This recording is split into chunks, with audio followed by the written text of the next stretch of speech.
민수기 16장 16절에서 35절까지 말씀을 살펴보도록 하겠습니다. 심히 노하여 여호와께 여쭈었던 모세는 고라와 무리들에게 각각 향로를 가지고 올 것을 명령합니다. 그러자 고라와 250명의 무리는 각자의 향로에 불을 담고 향을 위에 얹고 모세와 아론과 함께 회막문에 섭니다. 고라는 온 회중을 회막문에 모아놓고 회중에 힘을 입어 모세와 아론에 대적하려는 그 순간 여호와의 영광이 온 회중에게 나타납니다. 온 회중과 고라와 250명의 무리들 앞에서 영광 중에 임하신 하나님께서 모세와 아론에게 너희는 이 회중에서 떠나라. 내가 순식간에 그들을 멸하라 하노라 라고 말씀하십니다. 이를 통해 하나님께서 모세와 아론이 이스라엘의 지도자임을 다시 한번 강조하실 뿐만 아니라 중재자로 세운 이들을 통해 하나님의 뜻을 전달해주고 있음을 많은 무리들이 보게 됩니다. 하나님께서는 반란을 일으킨 무리들을 순식간에 멸할 것을 선포하시며 그들의 죄가 하나님 보시기에 얼마나 사악한 죄인지를 알려주십니다. 심판의 유무에 대해 생각할 필요도 없이 흔적도 없이 완전히 없애버릴 것을 선언하고 있음을 보게 됩니다. 하나님은 진노 중에서도 모세와 아론에게는 회중에서 떠나라고 하시며 악인들의 멸망의 자리에서 구별하십니다. 하나님은 악인과 의인을 철저히 구별하시는 분이십니다. 인자하시는 하나님이셔서 악인과 의인의 구별이 없이 햇빛과 비는 주시지만 죄가 없으신 하나님께서는 악인을 결코 용납하지 않으시고 멸망시키시는 것입니다. 반역을 일으킨 무리들을 멸하시려는 하나님의 계획을 들은 아론과 모세는 여호와께 엎드려 중보합니다. 한 사람의 범죄로 인해 모든 사람을 멸하지 말아달라고 간구합니다. 자신이 당했던 수모와 모욕을 생각하면 이때야말로 내가 복수할 수 있는 절호의 기회라고 여길 수 있지만 온유한 사람 모세는 그들 모두가 반란자가 아니라 한 사람만 범죄하였다라고 간구합니다. 그러나 엄밀히 말하면 고라 한 사람의 반역이 아니라 250명의 무리와 다른 이들도 함께한 집단 반역입니다. 무리들은 아무것도 모른 채 동참한 것이 아니었던 것입니다. 하나님께서는 그들의 기도에 응답하십니다. 모세에게 회중에 명령하여 반역자들의 장막 사방에 떠날 것을 지시하십니다. 회중들이 악인과 함께 있다가 함께 심판받아 멸망하지 않도록 하기 위한 하나님의 세심한 배려입니다. 모세가 하나님의 말씀을 듣고 다단과 아비람의 장막으로 급히 가서 회중에게 경고합니다. 이 악인들의 장막에서 떠나라. 그들에게 속한 것은 어느 것이든 만지지 말라. 그러지 않으면 그들의 모든 죄로 인해 너희가 멸망당할 것이다 라고 선언합니다. 그러자 무리가 고라와 다단과 아비람의 장막에서 물러났고 다단과 아비람은 가족과 아이들과 함께 장막문에 섭니다.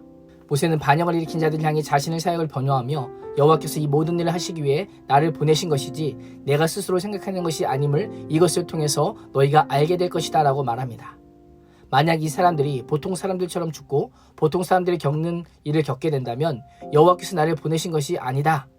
그러나 만약 여호와께서 새 일을 하셔서 땅이 입을 열어 그들과 그들에게 속한 모든 것을 삼키고 그들이 산채로 스올로 내려가게 된다면 이 사람들이 여호와를 멸시했음을 너희가 알게 될 것이다 라고 선언하고 있습니다. 반역한 이들이 누구입니까? 여호와 하나님을 모르는 자들이 아닙니다.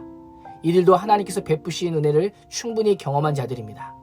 누구보다 하나님의 복을 충만히 맛보았던 자들입니다. 하나님이 어떠한 분인지 충분히 아는 자들임에도 불구하고 하나님의 심판에 장막을 떠나지 않고 그곳에서 모세 이야기를 듣고 있습니다.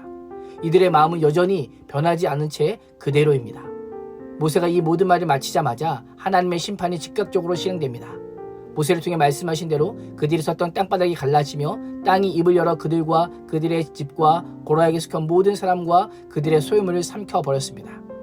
반역한 자들은 초자연적인 하나님의 심판 앞에 땅속으로 끌려 들어가 죽음을 당하고 말았던 것입니다. 모세의 건의에 도전하며 일어났지만 온 회중 앞에서 산채로 스올로 내려갔습니다. 모세의 명령에 따라 회막으로 올라가기를 거부하고 애굽으로 내려가기를 원했던 자들은 스올에 내려가고 말았습니다. 회중들은 순식간에 일어난 이 일을 똑똑히 지켜보았습니다. 땅이 갈라지는 엄청난 소리와 땅속 깊은 곳으로 빠져가는 자들의 부르짖음을 직접 목격했던 자들은 허겁지겁 그 자리를 피해 도망칩니다. 큰 두려움에 사로잡혀 재빨리 그 자리를 떠나야 했던 것입니다. 하나님은 죄를 간과하지 않으십니다. 죄에 대한 책임을 반드시 물으시는 분이십니다. 죄의 대가를 치르게 하시는 분이십니다. 그러나 진노가 임박했을 때에도 마지막까지 회개할 수 있는 기회를 주시는 하나님이십니다. 그러나 고라와 무리들은 끝까지 모세와 아론을 대적하기 위해 혈안이 되어 있었습니다. 반역의 주동자인 고라와 무리들에 대한 하나님의 심판이 끝나자 곧바로 회막문 앞에서 분향하던 250명에게도 하나님의 심판이 임하게 됩니다. 여호와께로부터 나온 불이 나와서 그들을 불살랐습니다. 하나님께서 내리신 재앙은 크게 두 가지를 입증합니다. 하나는 모세와 아론의 지도력이 다시 한번 하나님의 인정을 받았을 뿐만 아니라 백성들 앞에도 입증되었습니다. 다른 하나는 회개하지 않는 자에 대한 하나님의 심판은 결코 철회되지 않음을 입증하셨습니다. 끝까지 회개하지도 않고 돌아서지도 않는 고라의 최후의 모습을 기억하며 오늘 하루도 하나님의 경외함으로 하나님의 권위에 순종하는 삶을 살 수 있기를 주님의 이름으로 축원합니다. 기도하겠습니다. 하나님의 멸시하는 자의 마지막이 어떠한지를 두 눈으로 똑똑히 보게 하심에 감사합니다. 죄에 대해서는 회개하게 하시고 권위에 대해서는 하나님의 경외함으로 순종하게 하시고 사람에 대해서는 온유함으로 품을 수 있는 믿음의 사람 되게 하여 주옵소서. 예수님의 이름으로 기도합니다. 아멘.